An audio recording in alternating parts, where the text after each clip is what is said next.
All right, welcome everyone to the Business Risk Index September results session. It's been a bit of time since I last joined and did a BRI update and webinar, so I'm looking forward to it. I've been speaking about this quite a bit recently at a few industry events and some more smaller sessions that I've done. So as always, some really interesting results coming out, no doubt.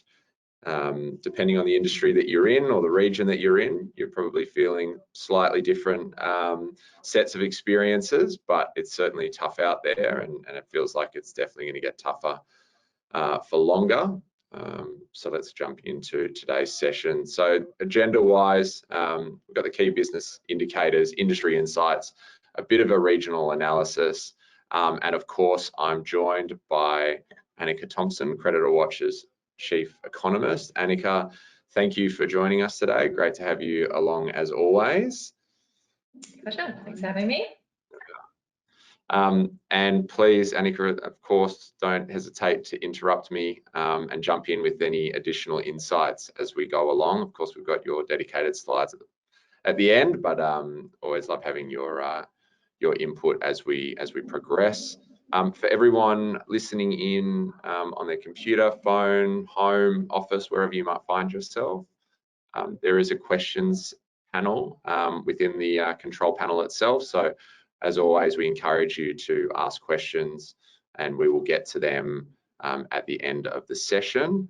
I won't check them through because I can only do one thing at once, but we will answer those questions at the end. So please pop them in that question section and we can get to them when we get towards the end of the segment today. So a little bit about CreditorWatch, just for those who are new to CreditorWatch or our webinars, may have recently signed up to our newsletter, for example. CreditorWatch is a data and technology company here in Australia. We've been around for about 13 years. We operate in the commercial credit reporting industry. So effectively what we help trade credit and finance companies or insurers, utilities as well, is onboard their customers in a really seamless customer experience friendly manner, automate the decisioning for you, provide you with the ability to run credit reports, credit ratings, payment ratings, assess the viability of an applicant. We then monitor them ongoing for you. So you onboard them today, they look good. What happens next week, next month, next year? We will let you know if there is a deterioration in their credit risk profile. And of course, we can also help from an automated collection perspective. So not the old school debt collection per se, we'll actually automate reminders and collection tools and techniques for you as part of that. If you don't want the whole end-to-end set, that's fine. You can pick and choose individual products and modules along the way. Maybe you just want to monitor your customer list. That is a great way to get introduced to CreditorWatch. Regardless of your size, location, industry, CreditorWatch is a really scalable solution for you to utilize. And there is the end-to-end solution that you can see right there. And we break it down into Inform, which is obviously the insights, the tools, the assessment solutions, the onboarding tools, the management for ongoing monitoring and alerts, and of course the debt collection as well. What makes us different? How are we able to put together these monthly and quarterly business risk index updates? It's all from our data that comes in. Of course, on the right-hand side of that clever little image graph there, you've got the commoditized data or the common data that is out there. That is information that we're pulling from typically government sources like ASIC, Australian Business Register, and courts around Australia. And then on the left-hand side is our unique data. So that is data that's coming from mainly our customers, but also some private proprietary data sources that we've got access to, which gives us a really, really powerful insights. How are businesses paying their bills? What industries are struggling? What industries are traditionally late payers or better payers? Always looking for the positives as well, not just the negative side of things. All right, let's get into the detail. Enough about CreditorWatch itself. We want to hear about the Business Risk Index and the data insights, of course. All right, so first and foremost, one of the most important ones that we like to look at is the average value of invoices. So with all of the information that we've got coming in, we plug into accounting software providers. We've got customers who upload their age trial balance, their age receivables, and it gives us a really good sense of how are businesses, how are their customers, so our customer's customer, how are they paying their bills, how much are they ordering? And in this case, this is looking at specifically the value of invoices. And you can see over time, since sort of late 2019, there's been a deterioration, a reduction in the average value of invoices. And this gives you a really good, next slide gives you a really good sense of what it looks like. So we're down 30% year on year. There was a slight blip in uptick, I should say, in September, which is always nice to see, but 1 month, of course, does not make a trend. So you can see there, you get a really good sense that as soon as effectively COVID hit, we saw customers ordering less from their suppliers. There were little increases along the way as JobKeeper or lockdowns came to an end, but ultimately we've seen a more sustained downturn in the last 12 months, which has been really painful for businesses of all sizes. And this specifically looks at small businesses. So we get this really rich vein of information coming through on small businesses. And this gives you a really good sense that small businesses out there are doing extremely tough. They've most likely exhausted their cash reserves and are looking for any sort of ways to preserve their position either in the market or for some businesses to preserve their company altogether. The next one we have here is credit inquiries, and this is somewhat of a heartbeat of trade.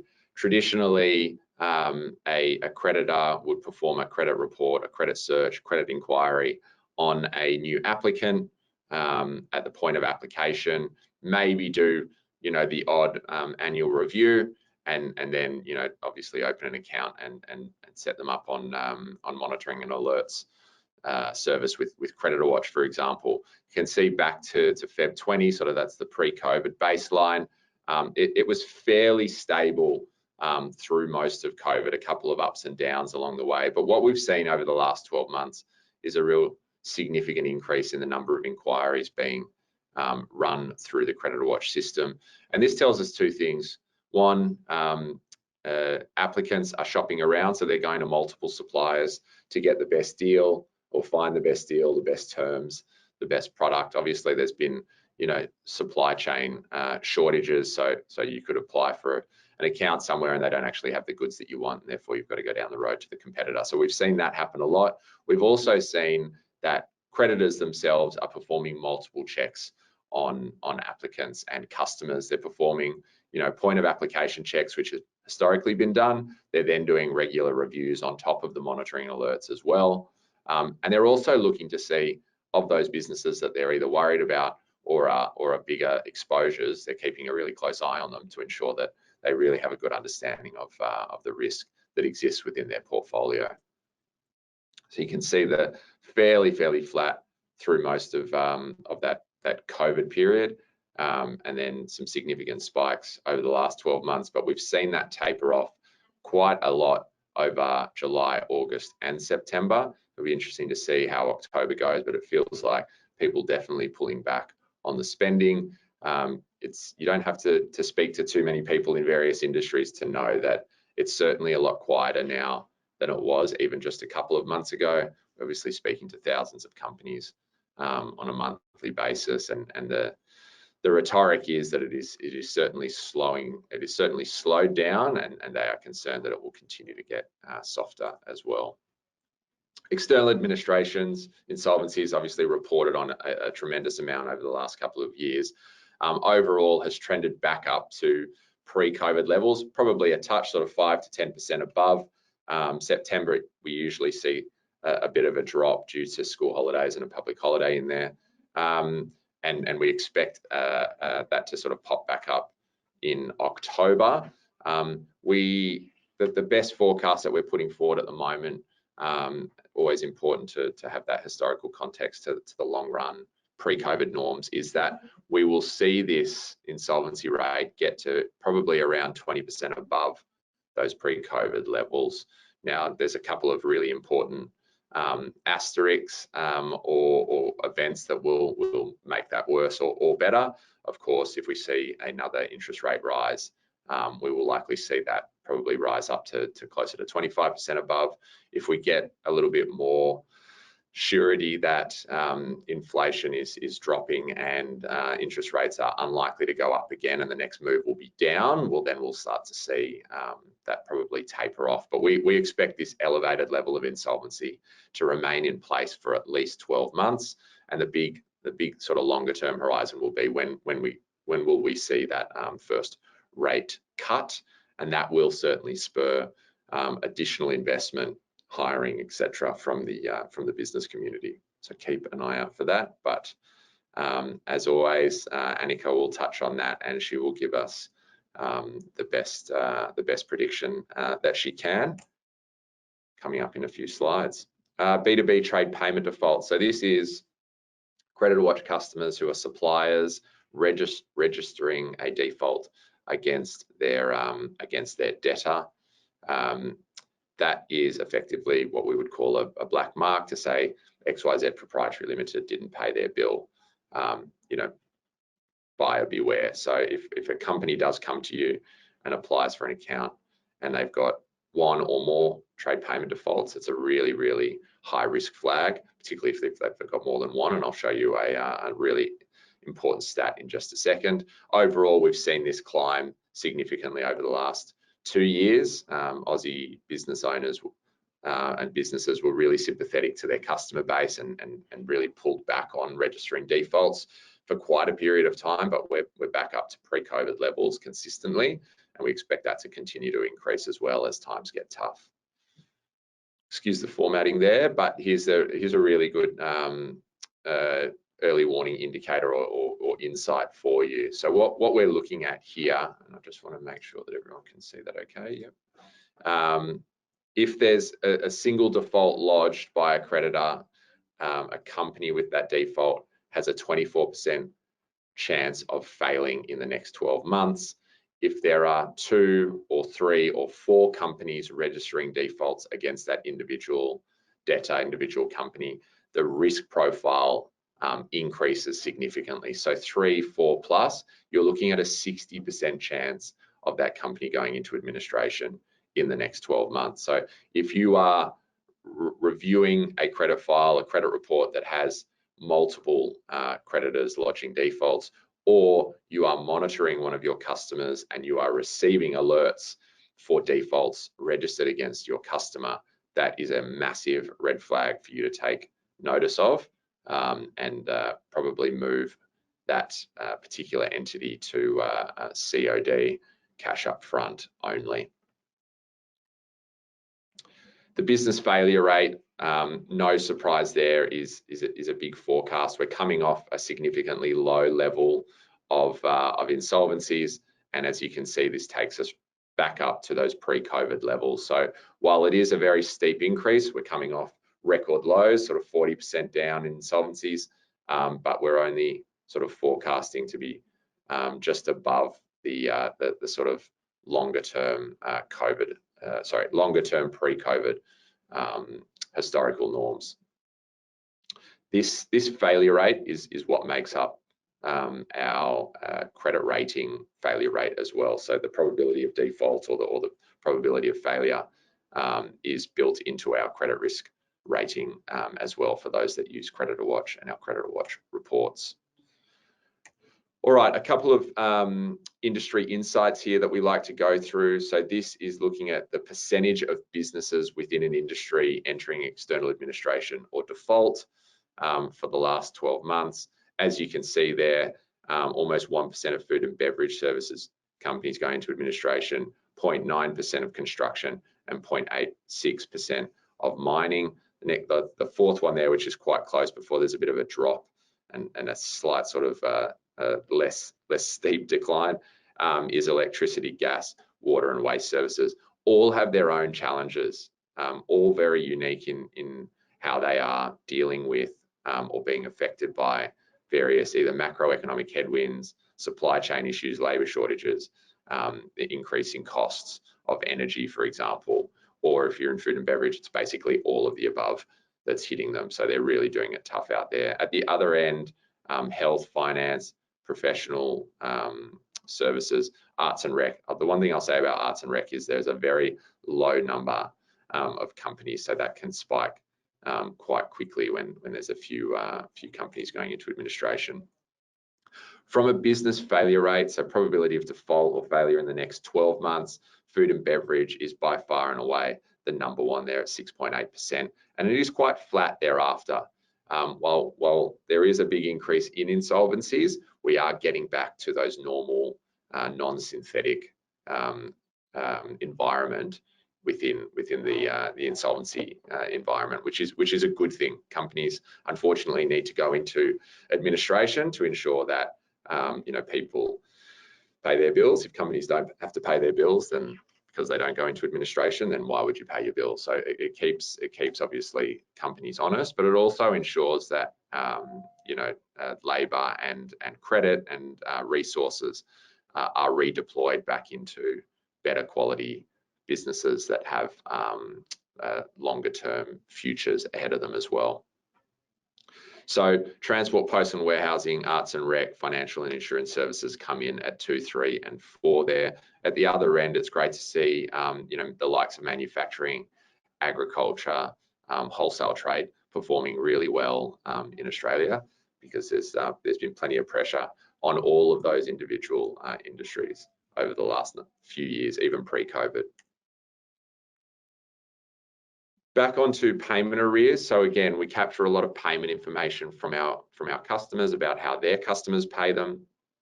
We're then able to put that together to show you, on average in this case, the percentage of businesses within an industry that pay 60 days or more in arrears. Okay, so what we're looking at here is that 11% of all construction companies pay 60+ days overdue.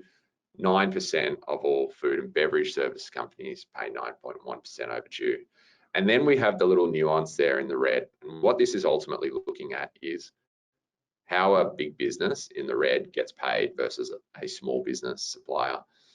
It's really important to understand not only that information exists and why it's important, but how it can affect your business as well. So if you're a larger organization, you're typically a critical supplier, so your customers are more reliant on you. They can't either shop around, or if they don't pay their bills, you can turn them off, and that renders their business effectively redundant quite quickly. Think about banks, landlords, key technology providers, etc. Larger organizations also have dedicated credit and collection teams and policies in place, something that small businesses don't have. Small businesses typically might have a part-time accounts receivable or a one-off credit manager who's got to manage the entire credit and collections process. They're typically ringing at overdue when a debt's already overdue, rather than sending out an automated collection reminder before it even falls due, and then having multiple people follow up for collection thereafter. Please do remember the squeaky wheel really does get paid first, and you start to see that in these numbers. So there's a stark difference between how a big business supplier gets paid versus a small one. From a regional analysis perspective, the best regions and capital cities you can see here. I'll touch on the capital cities. Sydney has dropped. Historically, it was Brisbane being the worst, then Melbourne, then Sydney, Perth, and Adelaide perform really well. And while every region around Australia is pretty much projected to get worse, Adelaide and Perth are sitting in a really good a good place. Anything that's a sort of 35 on the business risk index and below is certainly an increased risk. Anything that's 50 and above is better than average. So that tells you that 35 to 50 is about average. So you can see that Melbourne, Brisbane, and Sydney inner city certainly performing quite poorly and projected to get worse than those top 10 that you see above. On the next one is the worst regions. These really haven't changed all that much. It has been dominated, even if you look at the top 20, by Southeast Queensland, sort of Coolangatta, Gold Coast region, and then Western Sydney, with the odd Victorian region slipping in there. And if you look at the projected change, we're looking at 2+ percentage points of further deterioration over the next 12 months up into the 7s. So it's really, really challenging for businesses in those areas. The one thing I will say though is you can still have really good quality businesses in those areas. So this data, this regional information, this geo risk information feeds into our credit reports, into our credit ratings. So you can still, it's very important to run a credit report on individual businesses that might be applying with you or an existing business, and the regional information will obviously be part of that. There are certainly still really good quality companies in the worst regions and really poor companies in the best regions. So keep that in mind as well. I will just show this last slide, and I think I will pass to Anneke. This is just the worst regions quarterly delta, so the change over the last quarter. So you can see Ku-ring-gai, while it has had the worst change, it's still sitting at a 56, so very good quality. You want to be looking for anything that's sort of sub 40, sub 35. So really, we're looking at Leichhardt, Gosford struggling, and then John DeLoop in WA. All right, Anneke, I will pass over to you. And again, apologies for the formatting there that has not quite come through nicely on GoToWebinar. All right, thanks, Patrick. So I've got, I think, 3 or 4 slides here. I'm not sure if many of you listened to Michelle Bullock's speech last week. I assume not. It was at 9:30 in the morning. I was listening intently on the train, but it was interesting because one of her first speeches since she became the RBA governor. So I took a few things that she said because it's so close to the next cash rate decision, which is obviously next week. I wanted to discuss a few of those things because obviously a change in governor might mean a slight change in direction. And certainly, I guess if I was giving this presentation this time 2 or 3 weeks ago, what I would be saying is quite different. Things have sort of changed in the last 2 weeks, particularly with what's happening overseas, and that geopolitical risk has changed things ever so slightly in Australia. So I'll first talk about savings. So the RBA governor did say something that surprised me quite a bit, and that was that annual savings was still positive in Australia. So we're still putting more money in the bank than what we're spending, which I think if you own a small business or if you're an everyday consumer like me might be something of a shock. But CommBank, in their full year results that came out a couple of months ago, sort of broke down this theory really well and showed that savings might be positive in the aggregate, certainly not evenly spread across the age cohort. So the 65 plus age group is still saving money and saving it at quite a rate. It makes sense. They're going to have the lowest levels of debt and the highest amount of money in the bank, which is now earning more interest. And people over 35 up to 64, it's just in a positive savings rate, but ever so slightly. And it's that younger cohort, the 18 to 34-year-olds, who are depleting their savings and depleting it at quite a rate. And it's these groups of people that spend quite a bit on discretionary spending.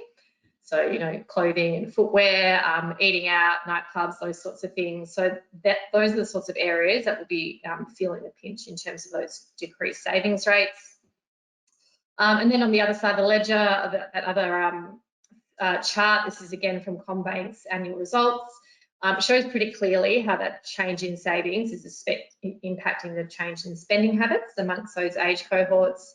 And this is important for everything, for the retailer on the street, the food and beverage operator, construction companies, the 35 to probably 54 age group are the most likely to be renovating their houses. But it also matters greatly for inflation because it's those areas where the 65 plus age group is spending that is still seeing that higher inflation rate. The areas where 18 to 24-year-olds spend their money where inflation is pulling back. So it's really not evenly spread across the economy, and this will have a big impact on what happens over the next year to monetary policy. Next slide, please, Patrick. So the CommBank also provide a household spending index every month, which I look at quite intently. We've also got ABS retail trade, which is very good, but I like this index because it's really timely and it comes from actual spend data with CommBank, which is obviously the biggest retail bank in Australia. So what it does show us is that the cost of housing is actually having an impact on the spending habits in the context of states. So New South Wales, Victoria have seen the biggest drop in spending over the last year, and on a month-to-month basis, they're very low as well. So those states saw the biggest run up in house prices over COVID, and also the biggest, by far, the biggest increase in rents and unit rent prices over the past year. So cost of housing is really having an impact on spending habits in those states. Queensland, WA and South Australia, year on year, they've been doing okay. So spending has been quite good, but it's just in the last month, so this is data taken from August, where their spending is really starting to pull back. So while if you're doing business or a business in those states, things might be okay in the last year. It's only now that those states are starting to hit that tipping point and starting to resemble spending habits more like New South Wales and Victoria. And when we look at spending by category, it goes to that generational divide that I spoke about in the last slide. The areas where we're still spending money and where we're still seeing high rates of inflation are those areas where we effectively have no choice to spend money. Education tops the list. That's mostly because private schools are taking the opportunity now to increase private school fees. They mostly had a 2-year hiatus on school fee increases over COVID, certainly making up for that now. So that is pushing that category of the CPI basket. Insurance is going up. It's basically completely unrelated to monetary policy. It's to do with climate change and weather events and all sorts of quite complicated insurance-related areas, but no. Whatever happens with monetary policy, that rate is going to keep on increasing.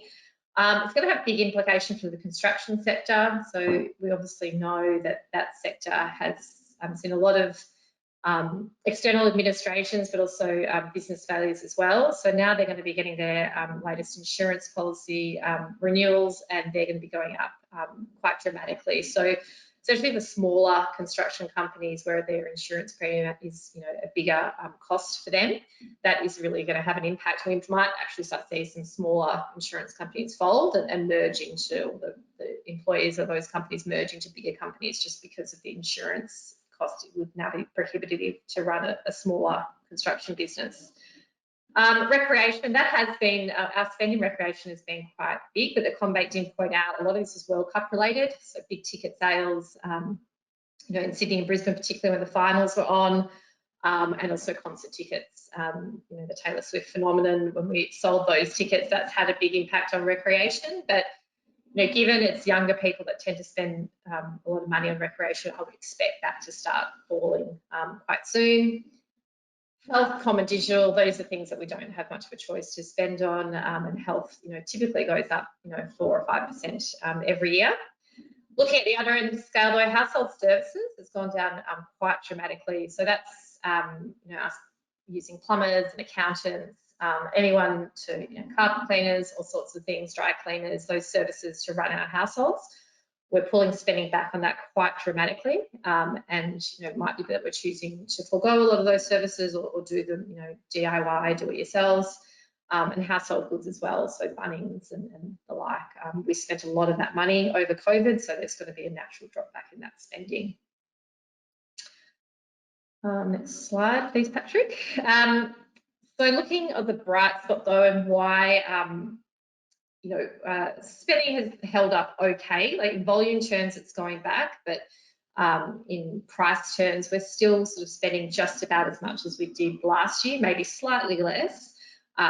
But one of the reasons why people are still okay at spending, particularly on non-discretionary, is unemployment. Unemployment is still really low. It's sort of bumping around the bottom at 3.6, 3.7%. What was interesting about the last month's data that came out, though, was even though the unemployment rate dropped, we did start seeing people come out of the labour force. So more people left the unemployment queue and went into the I'm not looking for work queue. So that does say something about our economy. So be very careful about looking at the unemployment rate in isolation. We've got to look at what's happening within that unemployment rate. The other interesting part was hours worked actually decreased. So even with a drop in unemployment rate, we actually worked less in the last month. And that's because part-time employment increased, but full-time employment decreased. So We've got a lot of casual labour in Australia, particularly food and beverage sector, health, construction. A lot of those employees work on an hourly rate, so it's quite easy for those, quick for those industries just to drop their hours worked. But all in all, the labour force has still been really resilient, and same thing happening overseas, particularly in the USA. Jobs market is very strong there.